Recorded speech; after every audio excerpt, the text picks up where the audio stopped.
قوم سبا پر اللہ کے عذاب کا واقعہ۔ اہل سرسار کی ایک قوم جسے قوم سبا بھی کہا جاتا ہے، اللہ تعالیٰ کی بے شمار نعمتوں کے اندر زندگی گزار رہی تھی۔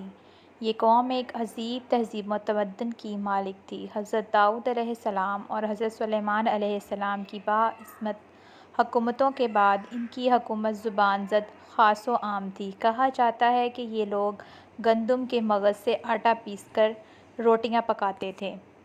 لیکن اس کے برعکس وہ اس قدر اسراف کرنے والے اور ناشکرے تھے کہ انہی روٹیوں کے ساتھ بچوں کا پخانہ صاف کرتے تھے۔ بعد ازاں ان آلودہ روٹیوں کو اکٹھا کرنے سے ایک پہاڑ بن گیا تھا۔ پھر ایک صالح شخص نے وہاں سے گزرتے ہوئے ایک عورت کو دیکھا جو روٹی کے ساتھ بچے کے پخانے کے مقام کو صاف کر رہی تھی۔ اس شخص نے عورت سے کہا، تیرے اوپر افسوس! خدا سے ڈر، کہیں ایسا نہ ہو کہ خدا تیرے اوپر اپنا غضب ڈھائے اور تجھ سے اپنی نعمت چھین لے۔ اس عورت نے جواب میں مذاق اڑایا اور مغرورانہ انداز میں کہا، جاؤ جاؤ، گویا کہ مجھے بھوک سے ڈرا رہے ہو۔ جب تک سرسار جاری ہے مجھے بھوک سے کسی قسم کا کوئی خوف نہیں ہے۔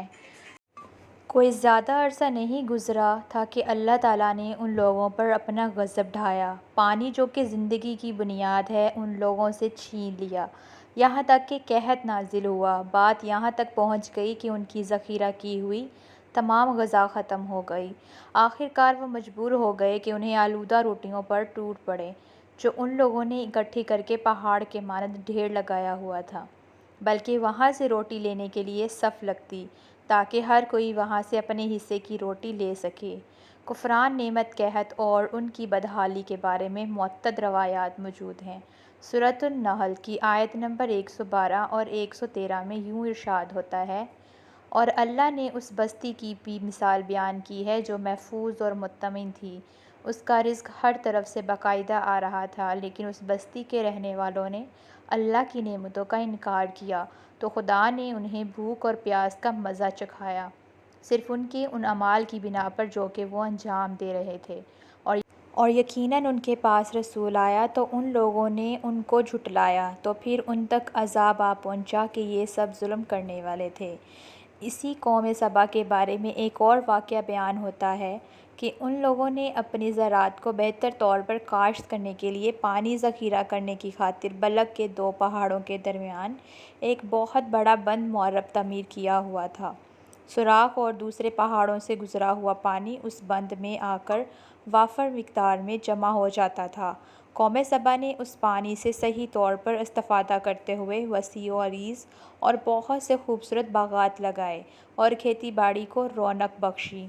ان باغات کے درختوں کی شاخیں اسی قدر پھلوں سے لدی ہوئی تھیں کہ کہتے ہیں کہ اگر کوئی شخص سر پر ٹوکری رکھ کر ان کے نیچے سے گزرتا تو پھل خود بخود ٹوکری میں گرنا شروع ہو جاتے اور قلیل مدت میں ٹوکری تازہ پھلوں سے بھر جاتی۔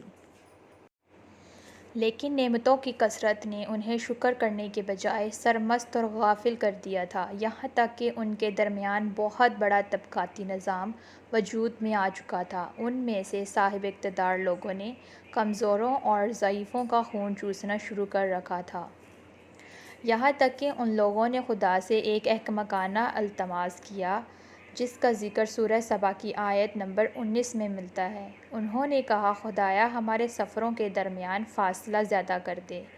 انہوں نے اللہ تعالیٰ سے یہ التماس اس لیے کیا تاکہ غریبوں، بے نوا لوگوں، امراء اور ثروت مند ان کے ہمراہ سفر نہ کریں۔ ان کی خواہش یہ تھی کہ آبادیوں کے درمیان خشکی ہو اور فاصلہ بہت زیادہ ہو تاکہ تہی دست اور کم آمدنی والے لوگ ان کی طرح سفر نہ کر سکیں۔ اللہ تعالیٰ نے ان مغرور پیٹ کے پجاریوں پر اپنا غضب نازل کیا۔ بعض روایتوں کے مطابق ان مغرور لوگوں کی آنکھوں سے دور صحرائی چوہوں نے معرب نامی بند کی دیواروں پر حملہ کر کے انہیں اندر سے کھوکھلا کر دیا۔ ادھر سے بارشیں زیادہ ہوئیں جن کی وجہ سے سیلاب آ گیا اور اس بند میں پانی بہت زیادہ اکٹھا ہو گیا۔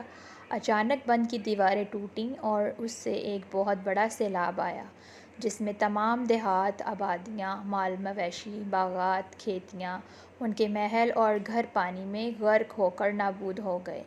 ان کے باغات اور زراعت میں بھی صرف بیری کے درخت اور کچھ جھاڑیاں بچی تھیں۔